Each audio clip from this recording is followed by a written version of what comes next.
Hello and welcome! We are going to continue with our package films, and today we are covering Melody Time.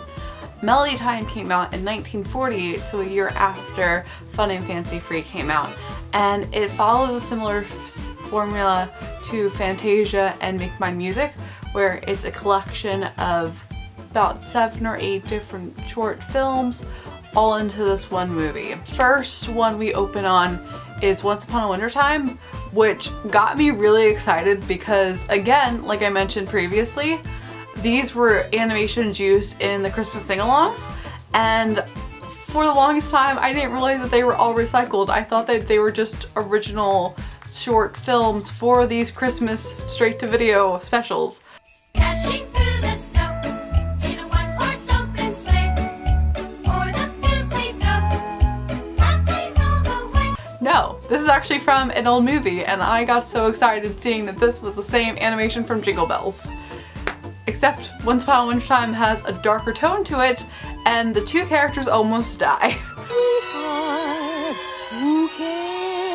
But it is a happy ending, and they end up not dying, and they're good to go. They live happily ever after. Overall, I'm just gonna jump into it. This was a very depressing film with the most depressing shorts that you could imagine.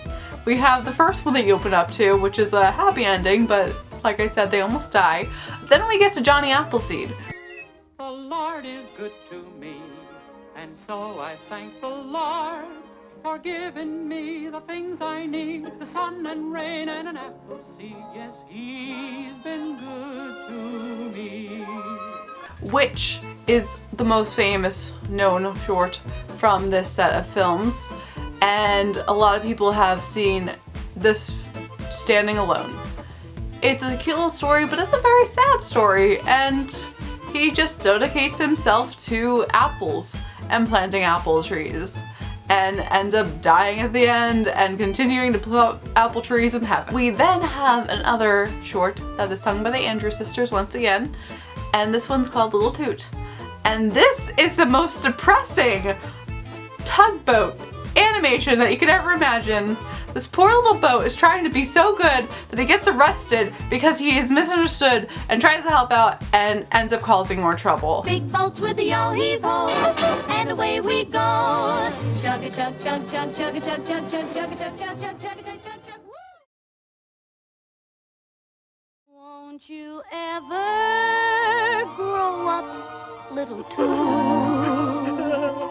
Won't you ever grow up, little toot? In the end, he's basically able to reevaluate his life and turn everything around and make his father proud overall, but just the climax to get to it was very depressing. I felt so bad for this tugboat. This poor little tugboat, he doesn't know what he's doing, so I did not like this at all. I don't want to feel emotions of sadness for a tugboat or any inanimate objects anymore. I'm done. Well, it seems you've grown up, little toot. Toot toot, you're a brave, brave little toot. Can't you hear that cheering crowd? You have made your daddy proud. You are now a big toot, little toot. As I'm watching this, I'm not really enjoying the shorts. However, we get to one of the last scenes, Blame It on the Samba, and it turned everything around. This is my ultimate favorite.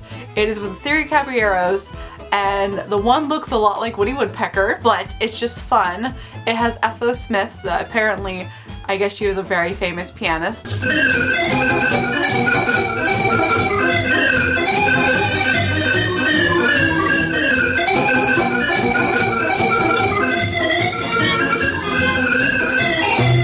I don't know who she is, but she was featured in here, and it's just so much fun. You enjoy everything. The animation's fantastic. It's very avant-garde style, and they just had fun with it. And you enjoy the music. The music is fantastic. It makes you want to dance, just like they were trying to make these Donald and Jose, I think his name is, dance after feeling sad in blue. And it just turns everything around, so it's fantastic. I give that one an A+, and that is my favorite short from this film. Pico, pico, pica, pica, chichi, the caballero, ever, cara, and the gator, cha-cha, a pico, paca, Casablanca. you really got the Balleroonie Samba. Finally, we get to our last scene, which features Roy Rogers and Trigger to introduce the story. And if you're not aware, Roy Rogers was a famous cowboy actor, and you might have seen his fast food restaurants all over the place. And that's the only reason I knew about him, was because of the fast food chain restaurants. They're not that existent anymore. You may have one near you, I'm not sure, but I know around where I am, they all went away. They were still around about 15 years ago, but now you can't really find anymore. But he introduces a story with two little kids about Pecco's Bill, and I just got excited because it's Magic Kingdom. We have Pecco's Bill's Tavern in Adventureland, and it never correlated with me that this was from the movie. And this tall tale, which again, I love finding this. I love finding all of these little movie tie-ins into the parks. This is the best thing, and I really appreciate this whole journey that I'm doing just for this pure reason that I'm able to re-educate myself about the little details in the parks that were kind of faded away and as obscure now. They're not as relevant, but it just got me so excited. So that was a great thing, just watching this film just for that alone. However, the telltale itself was so stupid. I hated every minute of it. And it's similar to Maui's story in a sense from Moana, where this guy is just doing everything, and because of the way he is, he's the best cowboy ever, he's the best person ever, and he is just awesome and he can do no wrong. The only difference is, in the beginning, this little Bill character just gets tossed off a wagon and is raised by coyotes.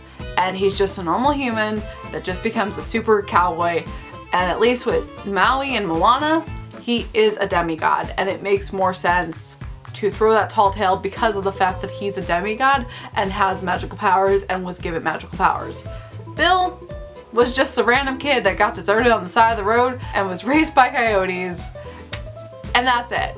There's no superpowers. It's just, here's this kid that's just great, and it just annoyed me so much. So I hated the whole story, and the movie overall wasn't my favorite, as you can tell.